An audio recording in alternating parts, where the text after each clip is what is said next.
Thank you so much, Dr. Coffman. That was really exciting. And my name's Amy Ramsey. I doubt you can see me, but I did want to kind of let you know that we have studied the dopamine system pretty extensively in mouse models.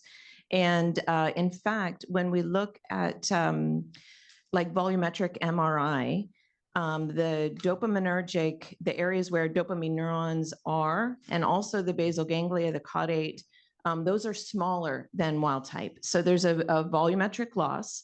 However, the dopamine neurons are tonically firing at a higher rate. And in general, there's a phenotype of excessive dopamine activation. And a lot of their behaviors are normalized with antipsychotics that work by blocking dopamine receptors. So I think that you're essentially, the mice have confirmed what you are proposing. So indeed, there is excessive activation of the dopamine system, but interestingly, there's also a volumetric loss. So, and that seems to be developmental because we see it even in 3-week-old mice. So from the earliest time point that we've looked, there is smaller volume in the areas where dopamine neurons reside and where they're projecting in the basal ganglia, in the caudate, the striatum of the mouse. Oh, that's fascinating. And, I could therefore, surmise that the tonic activity, the hyperactivity that you're seeing is therefore compensatory. Potentially. I think that there's maybe, yes, it could be.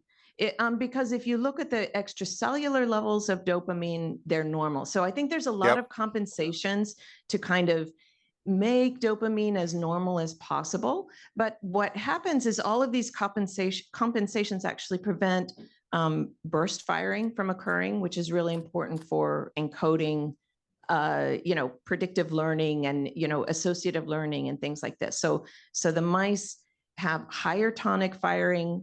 They do lots of adaptations to kind of keep dopamine levels right where they should be. So they look normal tonically in terms of dopamine levels, but then you cannot induce burst firing of those dopamine neurons. And that's really important for encoding that something important has happened. Well, and from a movement standpoint, dystonia results from tonic overfiring of neurons within the basal ganglia. And when you lose that phasic firing is when you start to get hyperkinetic involuntary movements. And these mice are hyperactive. So yeah, it's really fascinating to to learn these connections from a movement disorder clinician, with what we see in the mice. So I think it's very comforting to know that the mice might be aligning well with the patient's symptoms and could therefore be predictive for ways to intervene. That's amazing. Thank you so much. I'll pass it.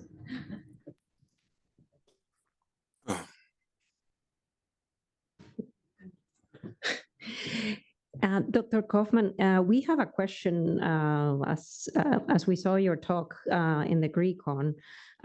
You mentioned the possibility of, for some of these symptoms, that there are medications that could work for the kids. Yes. And if you can just say a little bit more about those medications. Thank you. Yeah, so part of the reason that I didn't get into specifics is, practicing in the United States versus anywhere else in the world. I don't know what different medications are available. So that's part of the reason I did not go into specifics regarding medication management of this phenomenon.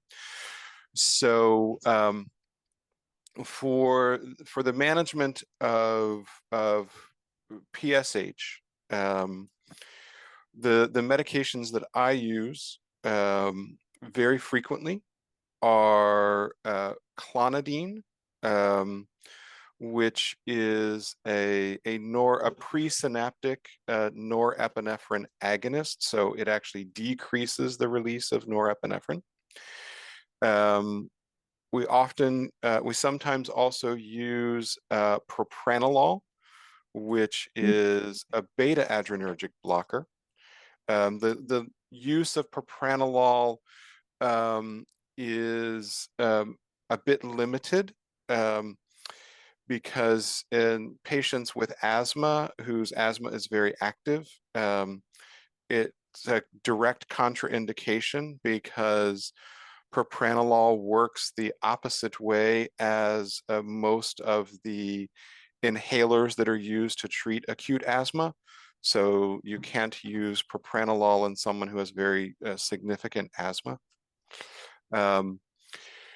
For the treatment of the pain related to the PSH episodes, clonidine is actually a very effective pain management medication as well. Our anesthesia pain service at my hospital uses a great deal of clonidine for primary pain management, as opposed to anything like an opiate, because of the fact that clonidine does not have any dependence or addictive potential.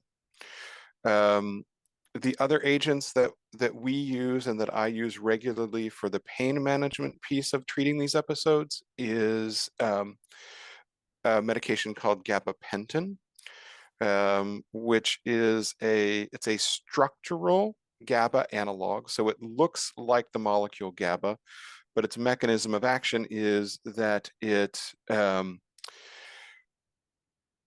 modulates calcium channels on neurons.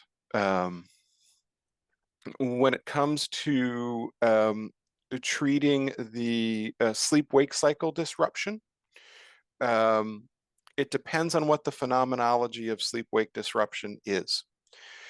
If the patient has a primary disorder of sleep initiation, so they cannot initiate sleep, they cannot fall asleep, then we use medications that increase the activity of serotonin, medications like trazodone, which is available in the United States. If it is a problem where the patient has no problem with sleep initiation, they fall asleep just fine. However, once they're asleep, they cannot maintain sleep and they arouse in the middle of the night. That again goes back to the noradrenergic system, and we again go back to using clonidine. Okay. When it comes to the movement disorder component, the management of dystonia, which is the main phenomenology that we see in patients with DEEs, regardless of genetic etiology, whether it be the sodium channel genes, the SCN1A, 2A, 8A, the GRI disorders, dystonia, and now, as you heard from Dr. Ramsey, I believe she said her last name was, I make face names connections, so not seeing her face, I was questionable. You heard that there is, and I would love to continue that conversation further. You've heard that there is tonic output of too much dopamine too much dopaminergic nerve cell firing.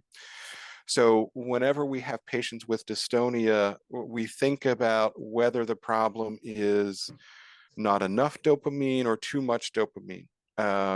As Dr. Ramsey said, her mice have responded greatly to medications that block dopamine activity.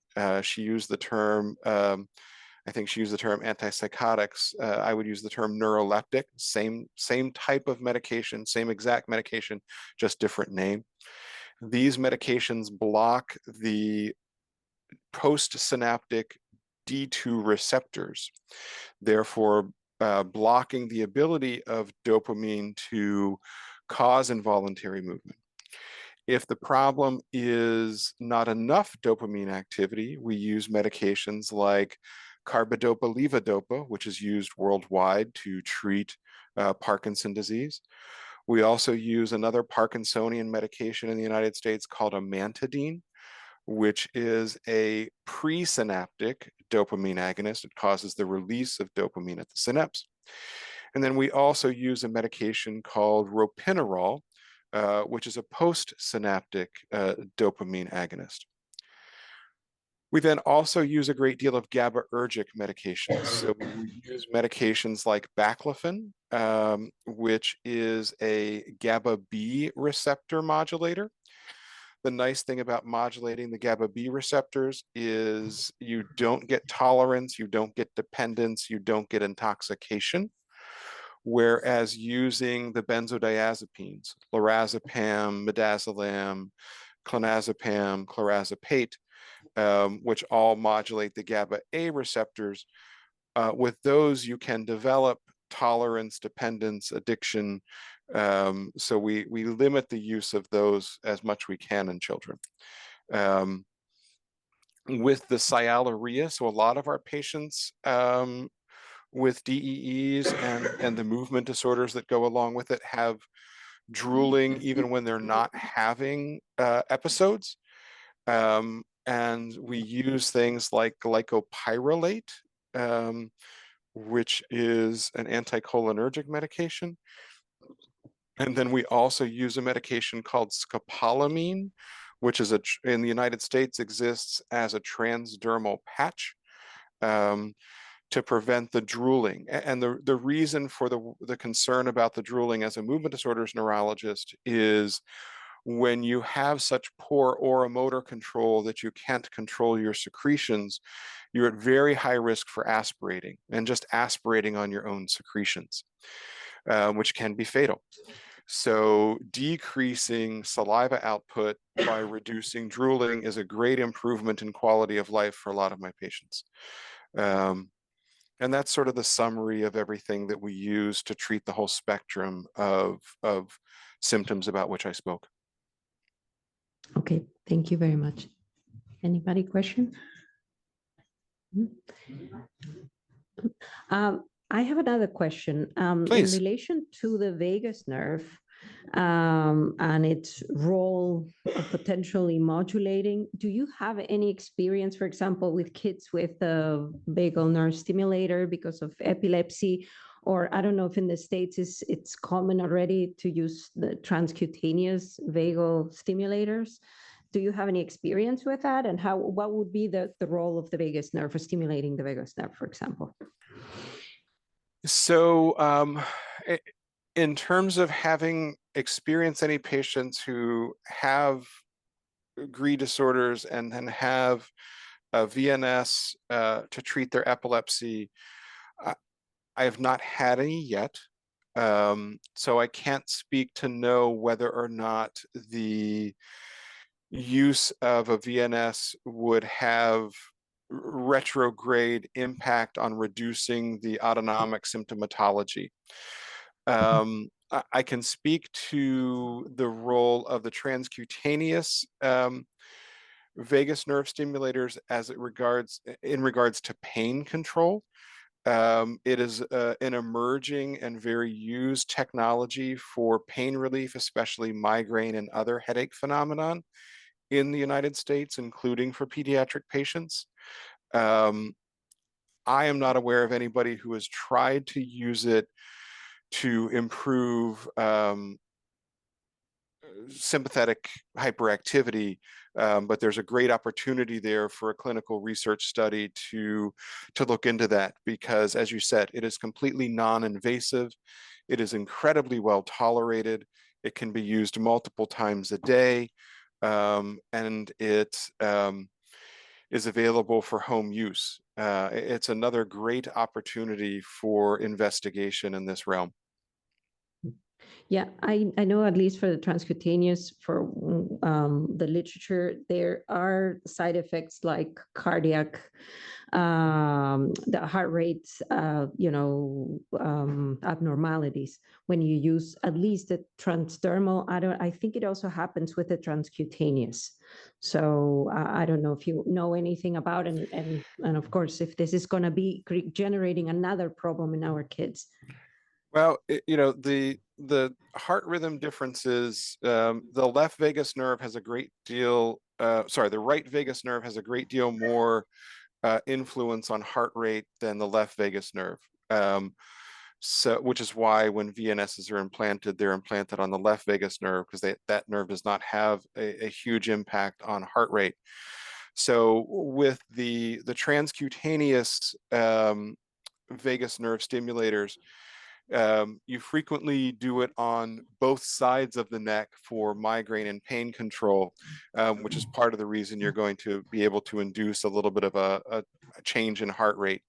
From my understanding, that's transient and not permanent.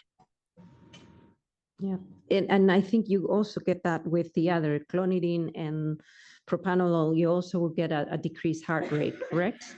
And Or blood much pressure. Sorry, blood pressure. Mhm. well, so clonidine so in the United States, one of clonidine's FDA approvals is for treating hypertension. So yes, anytime I'm initiating treatment with clonidine in a patient, I make sure we have a blood pressure when we start, and then blood pressures at every visit. Clonidine does not tend to cause as much slowing of heart rate as propranolol. Propranolol will cause a low heart rate and a fixed low heart rate. Many people who take propranolol for things like anxiety and migraine prevention, because it's used very widely in the United States for both of those, if they are athletes, they will frequently complain about the fact that they no longer get heart rate elevation when they exercise, because a beta blocker has the ability to set your heart rate low and keep it low. Now, in somebody who has PSH, who's constantly struggling with tachycardia, that's exactly why we use it. Because it'll set your heart rate at a low physiologic normal. It won't set it at a rate where it's too low. But if you're an athlete, you will often complain about the fact that I just don't get that rush of tachycardia whenever I exercise anymore. Okay, thank you. Oh, we have two more.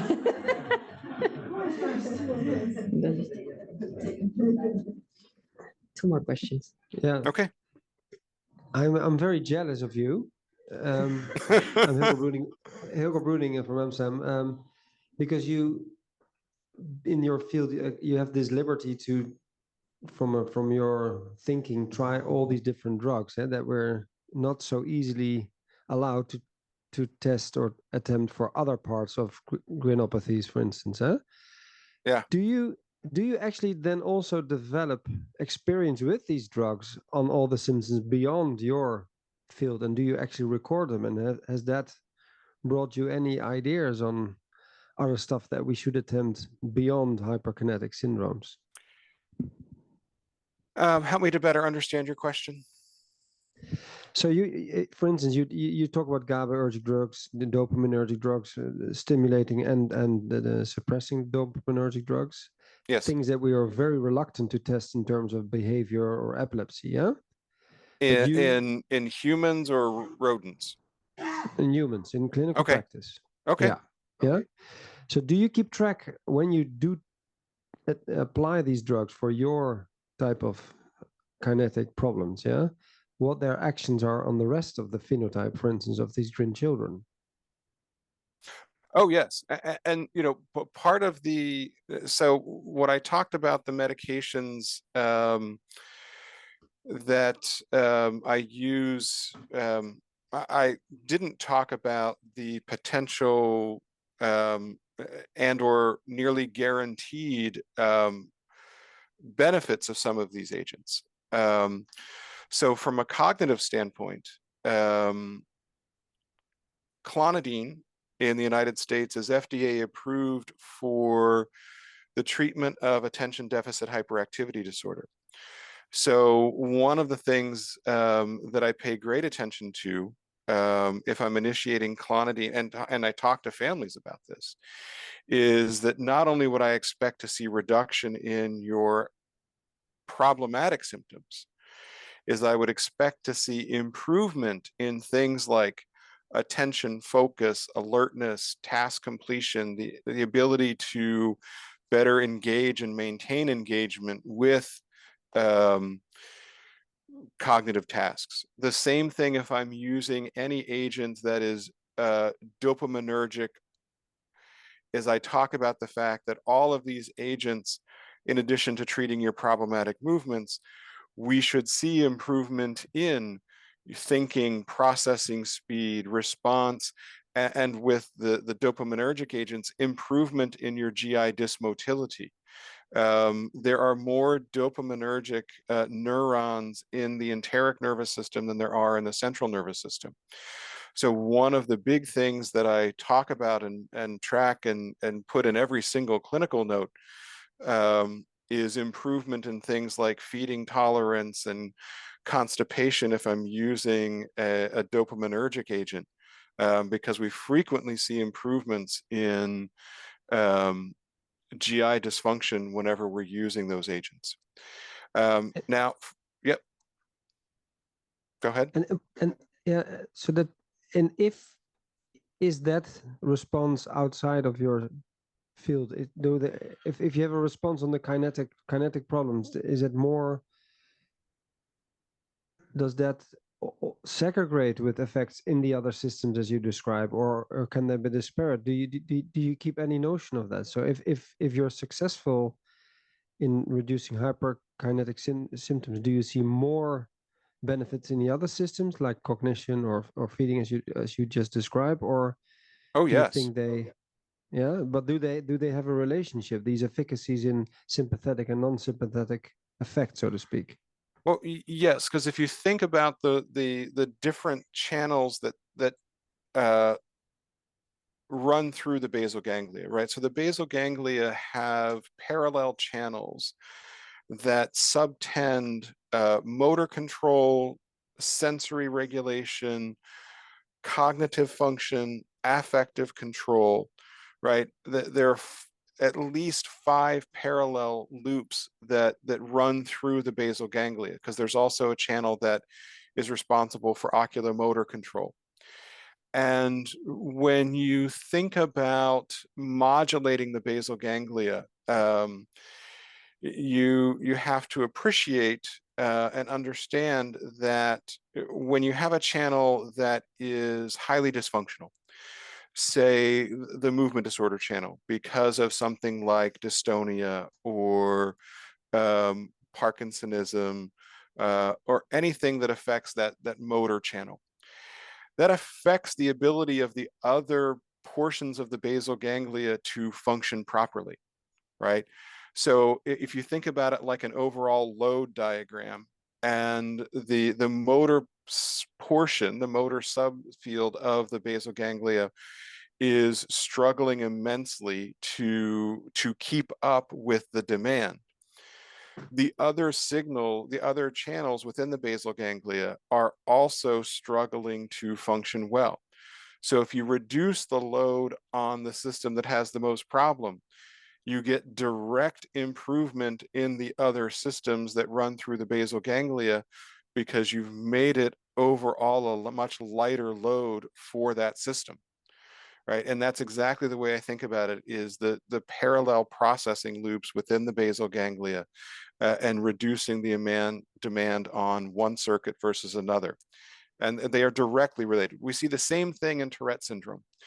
So in patients with Tourette, and Tourette is the condition for which I'm the most, I guess, well-known. When we treat patients with Tourette syndrome, because patients with Tourette syndrome have a movement disorder, high rates of neuropsychiatric disease, anxiety, OCD, obsessive compulsive disorder, high rates of emotional dysregulation, explosive behavior, sometimes very highly inappropriate emotional responses.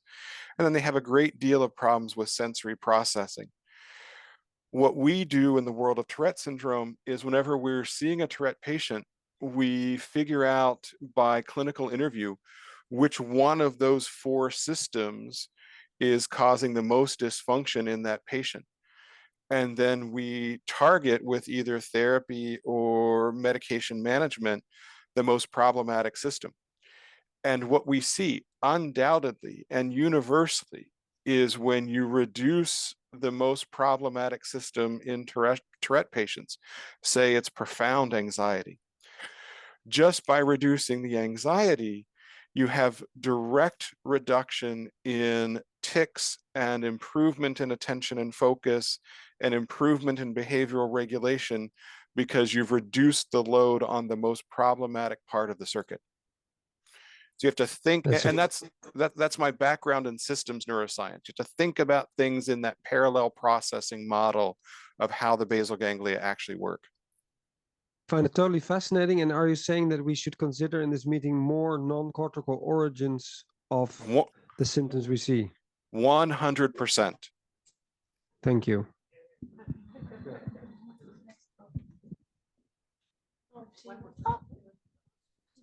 Hi, Keith. It's Caitlin Hudak. Hey, how are you? And yes, nice to see you. I've heard this talk before, but I always learn so much. So thank you so much for presenting.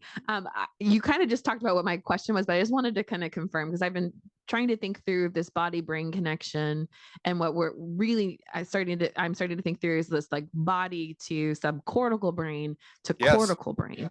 So I'm curious if you have a sense or if should we be also thinking about what is the cortex doing during these PSH events, or is that not even important? Or no, it is, because it's a loop, right? We know that, you know, hypothalamus has wide-ranging access to most of the brain, right? If you do transneuronal tracing, if you inject hypothalamus with tracers that move synaptically and just look at the interconnections between the different hypothalamic nuclei and the rest of the brain, it's profound and robust. And we know that from a cortical standpoint, you know, we know that the cortex does not appear, as best we can detect on human surface EEG, right? We don't see any EEG correlate at that level with PSH events. But that's a very gross tool, right? Do you think it's because it's getting, do you think it's getting flooded? Is it that the subcortical system is almost overriding anything we would be able to see? Yes, and part of the reason for that, Caitlin, so when you look at where the literature for when PSH started to first be described, and in some of the circumstances where we see it, it's in patients with such profound cortical brain injury that all cortical inhibition to the hypothalamus is gone, right? Severe traumatic brain injury, near drowning, things of that nature. The other patient population that we see, and this is not something with the DEEs, this is not something with the GRI disorders, so I do not want patients' families to worry, okay? This is a separate non-GRI related phenomenon in terms of when we can see PSH from a science standpoint, is in patients with end-stage neurodegenerative disease. So we can also see PSH when the cortex is no longer able to function. Okay, so PSH is, cortex is not able to inhibit, or hypothalamus is just so hyperactive that cortex can't keep it under control. And that's what we don't know in the DEEs. It for everything, because we've got patients who are able to move and gain developmental skills on their own pace, but yet have PSH, whether it's SCN2A, which you and I have talked about for years, or the GRI and GRIN disorders, it appears that it is hypothalamus and subcortical structures just pounding away at the rest of the brain, and the rest of the brain can't keep them under control. Thank you. That was really helpful. there's one more question.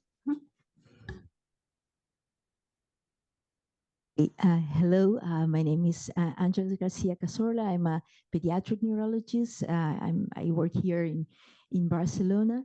And where in our center, we have a large experience in both monoamine deficiencies and also developmental encephalopathies, such as GRIN-related disorders and other diseases that are also epileptic encephalopathy. So, and from a clinical point of view, I see like important differences between both groups of disorders.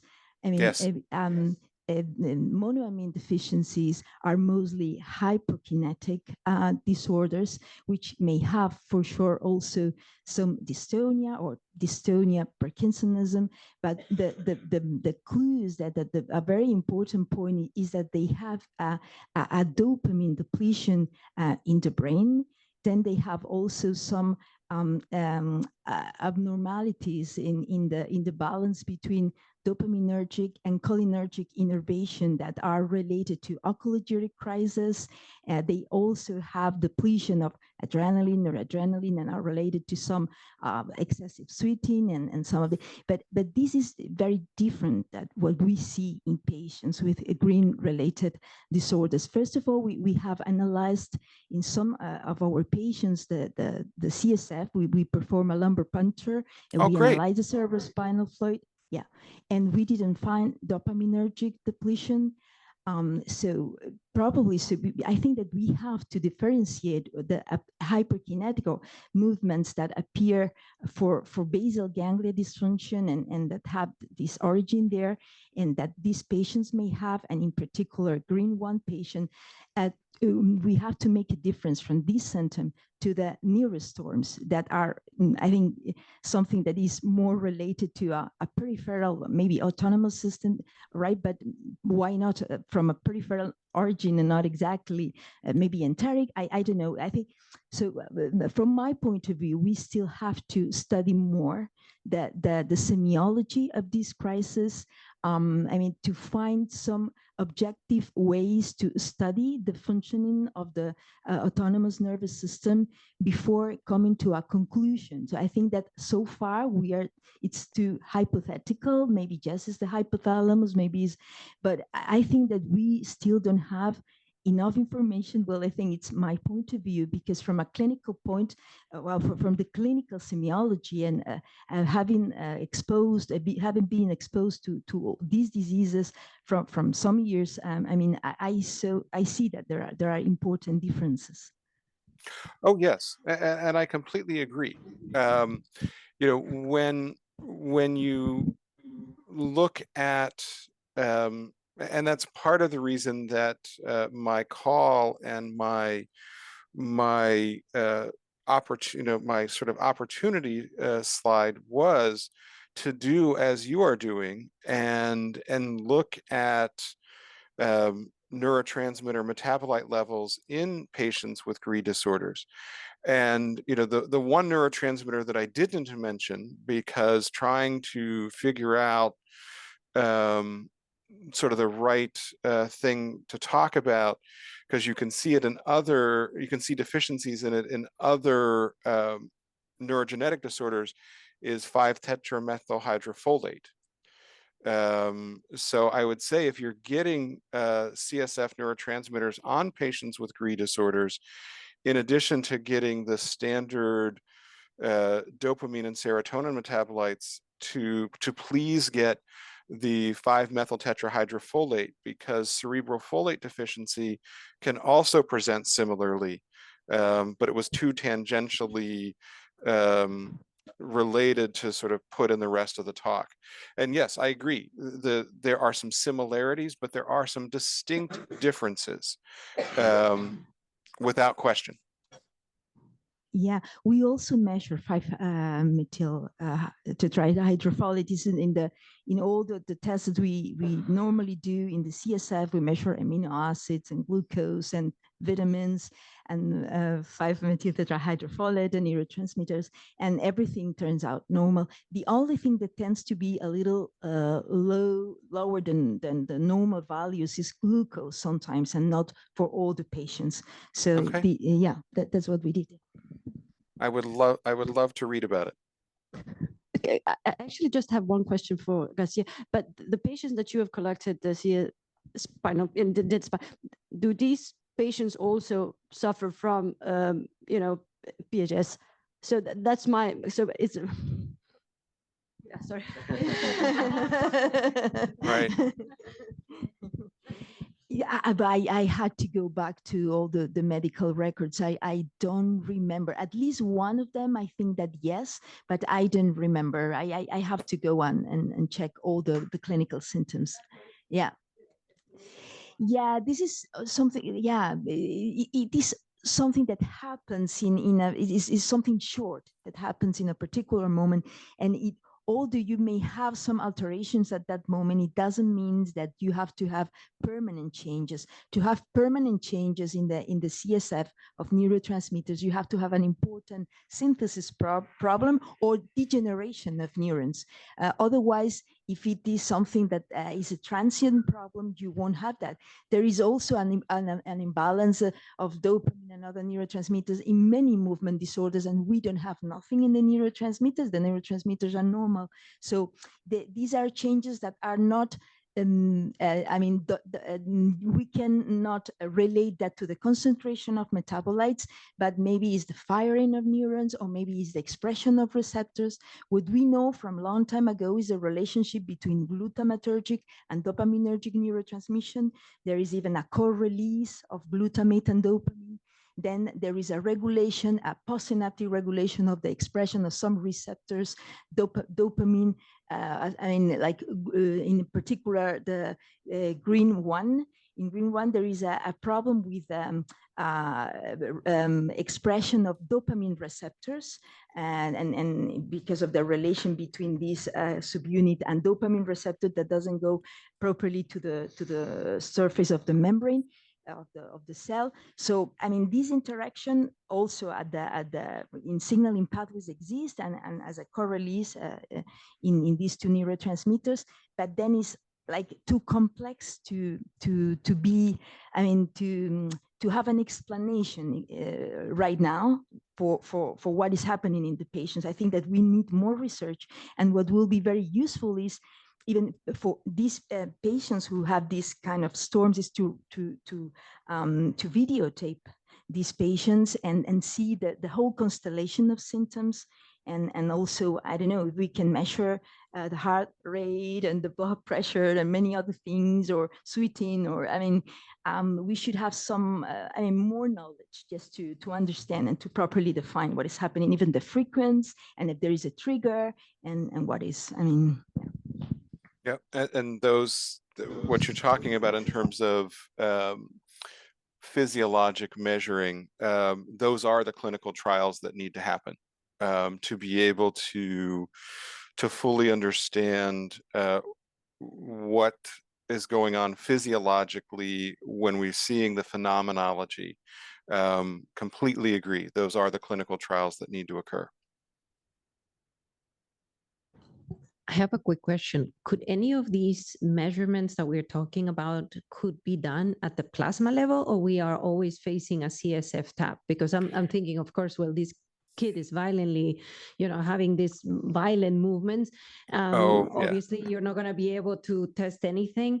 You would need to do it post. We can certainly, the families, we can take temperature and do, we've seen it. Our kids start sweating, they start drooling, they start, it just becomes, a vicious circle. So, and once they start, it takes them a long time to just kind of calm down. And sometimes it is what you said. Most of the triggers are related about feeding, relating about pooping. And in some of the cases, it could be a movement disorder. But I think there was at one point a question that disappeared, I don't know why, in the chat of somebody who asked, how do I get my child diagnosed with PHS? And maybe this is something that we can help, together with many people here, try to design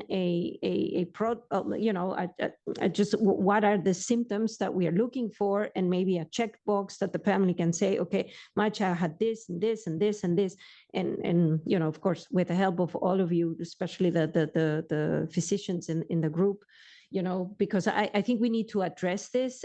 It's kind of like the elephant in the room.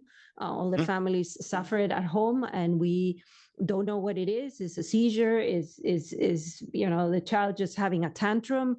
Because some of them could be a tantrum too. I mean, these children have a developmental disorder. Most of them are nonverbal, and they will have these explosions at the most odd moments. But most of the time, parents, we know there is a trigger. There is something that bothers them, either too hot, a light, a sound, and that can trigger a moment that it's very uncomfortable for parents. And then we'll go back to that previous talk about, how parents feel, because of course, if this happens in the middle of the supermarket, it's not very comfortable. So I think we need to work as a community exactly to understand a little bit better, and maybe get all the information and have a checklist, and maybe help families, say, is this really a neurostorm, or the child is just being a brat? Yeah. So we want to make that difference. No, yeah, and the critical thing when any sort of event happens, as a movement disorder child neurologist, my inbox is full of patient videos of the patients that I treat. In today's day and age, whenever my patients have things that are occurring that are bothersome to them, troublesome to them, with the advent of digital technology, it's get it on video, send it to me. And I can do that for the patients that I treat, because the fact that, it's just the technology is there. One of the biggest problems with getting a diagnosis of paroxysmal sympathetic hyperactivity is the lack of knowledge in the child neurology community. I'll speak for the US child neurology community. Lack of knowledge about this as an entity, and very heated discussions between child neurologists about whether it is or is not in fact a real entity. So there are some in the field of child neurology in the United States who don't even agree that this is a real phenomenon. So that's another hurdle that I face in terms of making a diagnosis, is having colleagues who say, well, that's not a real thing. If I can't explain it, it's not a real thing. So you are right. We need an objective tool. We need a list, a sort of, these are the symptoms, and quantifying them to be able to say, objectively, here's what occurs in these children, and this is a biological phenomenon, and it is an abnormal phenomenon. So, doing trials with, characterizing, as my colleague mentioned, characterizing the phenomenology that we see in terms of body posture, temperature, sweating, and then applying objective, biomarkers, the availability of wearable technology to measure things like heart rate, blood pressure, temperature at home, is ever increasing. There are now even wearable little rings that you can obtain and put on your digit to measure your baseline physiological data. And doing clinical trials where, looking at what happens to these children whenever they have these events compared to their baseline heart rate, body temperature, blood pressure. Using wearable technology is probably the best way to be able to do this. Yeah.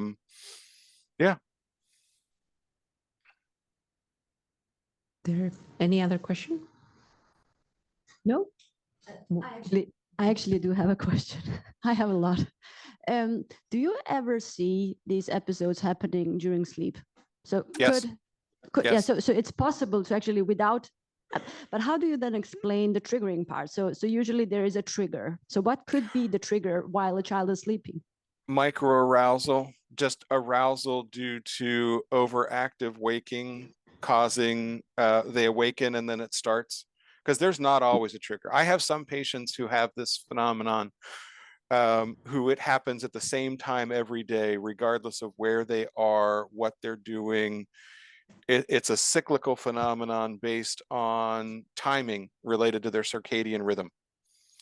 So yeah, there's not always a trigger. And that's one of the things, anytime I'm meeting a patient or family who this is a question, one of the questions that I have come to develop over the last 15 years of clinical practice is there any particular time of day this tends to occur more?